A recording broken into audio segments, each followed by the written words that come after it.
Now we're gonna look at hip adduction, which is pinching your knees together, and hip abduction, which is moving them away from your midline. And we're gonna do it from a seated position. And so I'm gonna show you what they look like now. So I'm just gonna set this down here. And so hip abduction, we're just gonna take a band like this.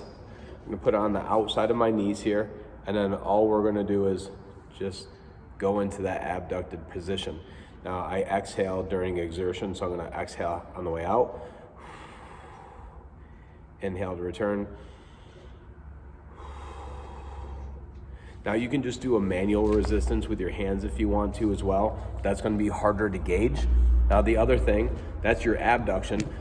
The adduction is literally just gonna be putting your hands in the middle for resistance and pinching against that immovable object. Or you could do a yoga block where you'd pinch from here and you could vary the position, because changing the range of motion or the angle is gonna change the way that we activate the muscle. You could use ball, you could go with one hand versus two hands, but that's gonna be your hip adduction. So trying to keep a decent balance between the two is really important. A lot of times when we're gonna be moving through a squat or sometimes a deadlift range of motion, you're gonna have one activate more than the other.